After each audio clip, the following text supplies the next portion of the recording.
Salam bahagia, hidup makin berarti. Selamat datang di channel Nik Sang Penggerak.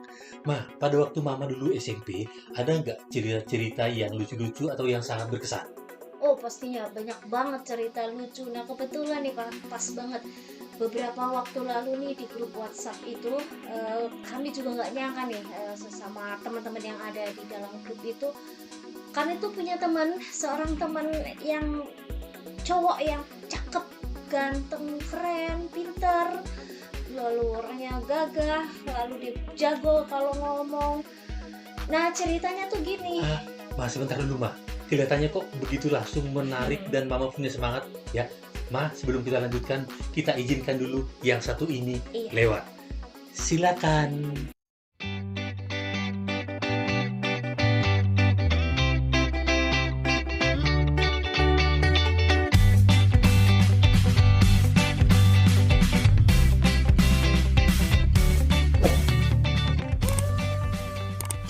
Oh, Ma, lanjutkan ceritanya tadi, Ma.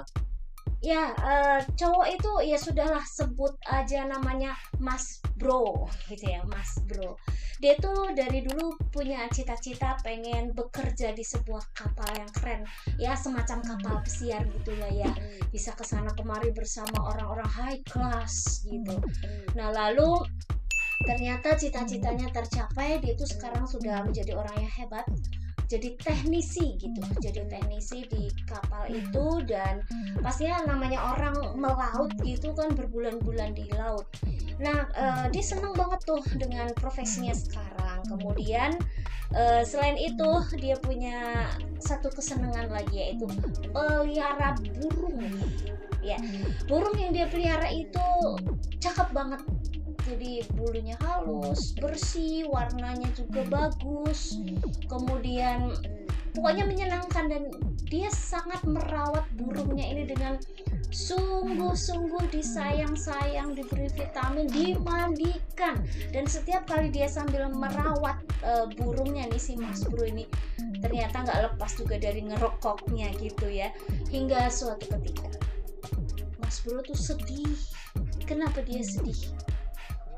Nah, ini nih, dia tuh mendengar suara yang aneh dari burungnya ini, nggak biasanya gitu. Suaranya itu batuk-batuk, kayak orang ya, batuk-batuk. Nah, kaget dong dia. Hah, burungku sakit. Ya sedih dong pastinya. Udah burung dirawat dengan bagus, disayang-sayang, malah sakit. Nah, mulai panik dia. Aduh, bagaimana ini? Aku harus segera menolong burungku ini supaya dia tidak semakin parah. Tapi saat ini kan sedang posisinya di laut gitu loh. Lalu dia berpikir, oh iya, baik, nanti kalau sudah merapat ke pelabuhan, aku akan izin kepada bos untuk mencari dokter hewan terdekat. Oh, sampai begitunya dibela-belain untuk mencari dokter hewan saking sayangnya. Akhirnya beberapa waktu kemudian tibalah kapal merapat di pelabuhan. Wah, dia langsung dapat izin juga. Lalu dia segera pergi ke daerah sekitar dan menemukan di situ ada tempat praktek dokter hewan. Oh, gembira banget. Yes, di sana ada dong. Lalu, sabar ya burung, kamu harus kuat, kamu harus sehat, kamu kesayanganku burungku. Akhirnya dia segera cepet-cepet ke situ dan dia menemui dokter itu. Dokter, selamat sore. Ya Pak, silakan masuk. Si bapak ini segera, teman saya tuh segera masuk membawa burungnya. Kemudian, ada yang bisa saya bantu? Siapa yang sakit atau apanya yang sakit gitu. Ini dokter, please tolong segera selamatkanlah burung saya, ini udah sakit dokter, parah, tolong secepatnya ya dokter, ini sudah beberapa hari ini saya takut kenapa-napa dengan dia. Duduk dulu Pak, tenang dulu. Iya, pasti saya akan membantu semampu saya. Ceritakan dulu kenapa burungnya ini. Dokter, burung ini nih batuk-batuk. Masa iya? Iya betul dokter. Sampai saat saya bawa ke sini ini tadi pun dia batuk-batuk terus. Terus bagaimana dong? Ya sudah, jangan panik. Kalau begitu, taruhlah sangkar burung itu di sini. Suruh taruh tuh maksudnya di meja kerjanya, tempat dokter melayani begitu. Silakan sekarang Bapak tunggu di ruang, tunggu di ruang. Tapi dok, beneran nih dok? Iya, tenang Bapak, tenang. Bapak sekarang istirahat dulu di sana. Gak usah panik, pasti saya tolong. Tapi selama saya memeriksa burung, Bapak nggak usah kesini-kesini. Stay di sana aja, ya. Oh baik, terima kasih ya dokter. Ini semangat lagi nih. Ditunggu lama, tapi itu burung kenapa ya? Aduh, semoga dia baik-baik aja gitu. Lalu nggak berapa lama kemudian dokter ini datang dong, dia keluar dan Bapak, oh iya dokter, wah semangat ya. Bagaimana dokter? Apakah burung saya sudah diperiksa? Bagaimana kondisinya? Ya sabar ya Pak ya, saya kasih penjelasan dulu. Silakan duduk. Baik dokter. Lalu Bapak itu duduk di hadapan dokter itu. Bapak, ceritakan kenapa sih kok burung ini bisa sampai kayak gini? Tadi saya sudah periksa seluruhnya, bahkan organ dalamnya. It's okay, tidak masalah, nggak ada apa-apa. Masa sih dokter, nggak mungkin. Dia tuh batuk-batuk terus loh, sampai saat saya bawa tadi di jalan di sebelah situ aja masih Ya masa sih dokter nggak kenapa-napa? Masa iya? Sebentar. Bapak ngerawatnya kayak gimana sih? Ya pas saya merawat ya biasalah dokter, dimandikan, dikasih makan dan sebagainya. Ya kalau sambil ngerawat ya karena saya kadang-kadang sambil ngerokok juga sih dokter, maaf ya. Apa karena asap rokoknya ya? Tapi saya sendiri juga kadang batuk-batuk juga. Stop. Kenapa dokter? Kenapa? Coba Bapak batuk lagi. Bapak itu batuk lagi. Dokternya memasang telinga baik-baik. Kenapa dokter? Kok jadi saya disuruh batuk-batuk? Ternyata senyum manis. Dan dokter berkata, Bapak, iya, batuknya Bapak itu sama persis dengan batuknya si burung itu. Masih bingung maksudnya dokter? Burung Bapak itu burung beo. Nah, seru banget ceritanya Mama. Menarik sekali. Jadi pesan moralnya apa, Ma? Ya, pesan moralnya adalah bahwa apa yang kita keluarkan dari diri kita itu, baik hal yang baik atau hal yang buruk, itu kan akan diserap oleh lingkungan sekitar kita. Lalu akan itu juga yang akan diserap dan ditiru, dilakukan. Apalagi kalau itu misalnya anak-anak yang masih dalam tahap suka meniru apapun yang dilihat oleh orang dewasa. Jadi ya dia akan, apa yang dilakukan ini ya dia lakukan seperti itu. Terima kasih, Ma. Wah. Jadi baiknya harus melakukan yang baik supaya sekitar kita juga kesetruan meniru yang baik. Terima kasih, Ma. Terima kasih, Ma. Ma, sehubungan dengan bercerita ini, karena saya melihat Mama kok mantap sekali bercerita, sangat bersemangat ya, menggebu-gebu dijiwai penuh dengan ekspresi tadi ya. Ada nggak kesan Mama ketika di sekolah bersama dengan anak-anak dalam hal bercerita ini? Ya, baik. Kalau kesan ada juga yang sampai saat ini masih membekas di hati saya, itu anak-anak kalau ketemu saya itu pasti gembira, dan nggak hanya kelas kecil sampai kelas gede, tapi juga kadang yang mereka sudah alumni, yang mereka katakan apa? Bu, ceritanya apa lagi? Gitu. Oh, apakah ada sesuatu yang sangat istimewa yang masih diingat sampai saat ini? Ya, ada.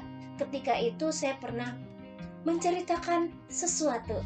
Penasaran kan ceritanya tentang apa? Suatu saat saya ceritakan. Ketika saya bercerita itu, anak-anak bisa satu kelas kor. Tapi kalau kor kan nyanyi, tapi ini kor menangis, menggerung-gerung, Kok menangis bisa? benar-benar. Apakah ceritanya sangat sedih atau bagaimana? Memang sangat sedih banget pada waktu itu, sampai saya bingung menenangkan karena satu kelas itu semua menangis, tidak mau keluar kelas, tidak mau istirahat, nangis. Apa pesan moralnya pada waktu itu, Ma? Ya dari cerita yang saya sampaikan itu sebenarnya saya ingin mengajak untuk menyadari bahwa betapa orang tua itu pengorbanan kepada anak-anaknya luar biasa besar dan tidak pernah menuntut balasan.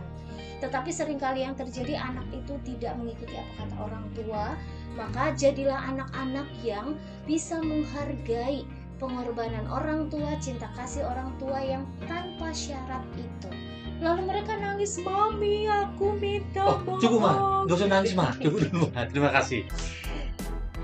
Kawan, siapapun Anda, para pendidik atau orang tua, itulah kekuatan dari storytelling.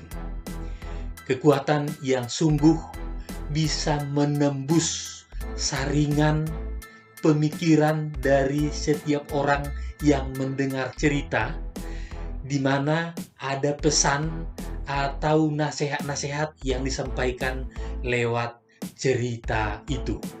Sangat-sangat kuat, ya. Itulah storytelling. Begitu, Ma. Kalau supaya storytelling itu bisa bagus mengena ke hati audiensnya itu gimana sih? Loh, Mama kan tadi sudah mempraktekkan, sudah bagus. Lu malah sekarang bertanya kepada saya. Itu ya. Tapi kan pasti ada dong hal-hal penting yang perlu diperhatikan begitu. Oke, baik Ma, terima kasih. Sobat semuanya, kawan-kawan, berdasarkan pengalaman saya mengikuti beberapa ada workshop public speaking, termasuk juga tentang storytelling atau mengumpulkan dari buku maupun googling ya dari berbagai sumber, ternyata ada beberapa hal yang perlu diperhatikan sehubungan dengan storytelling ini. Yang pertama, perlu sangat jelas pesan moral apa yang mau disampaikan. Perlu ditentukan sejak awal, apakah pesannya tentang percaya diri, apakah pesannya tentang disiplin, tentang kejujuran, tentang toleransi, dan lain sebagainya. Kemudian yang kedua adalah mengatur alur cerita, menyusun alur cerita dari awal, pertengahan, sampai akhir. Dalam hal ini, bagaimana itu diceritakan. Maka juga perlu diperhatikan jika ada dialog para tokoh-tokoh di dalam cerita itu perlu dibuat dengan jelas. Kemudian yang ketiga adalah perlu dengan sangat jelas gambaran tokoh-tokoh ditampilkan, diceritakan. Misalnya gambaran fisiknya, ya, gambaran pemikirannya. Yang keempat adalah kembali kepada si pencerita itu sendiri. Bagaimana dia menguasai ceritanya sehingga bisa dengan ekspresif ya masuk ke dalam cerita itu, menghadirkan cerita itu kepada para pendengar. Sobat semuanya, para penonton, demikian semoga ada pencerahan, ada inspirasi di sana, dan selamat menentukan, memilih story-story yang mau diceritakan kepada anak, kepada siswa, atau kepada siapa saja yang punya pesan-pesan moral yang mulia. Demikian, dan mohon dukungan dari sobat sekalian untuk membesarkan channel ini. Silakan di like, di subscribe, dikomentari, atau dibagikan kepada siapa saja yang dianggap membutuhkan. Dan salam dari kami adalah berdayakan diri, sayangi keluarga, cerdaskan kehidupan bangsa. Ayo!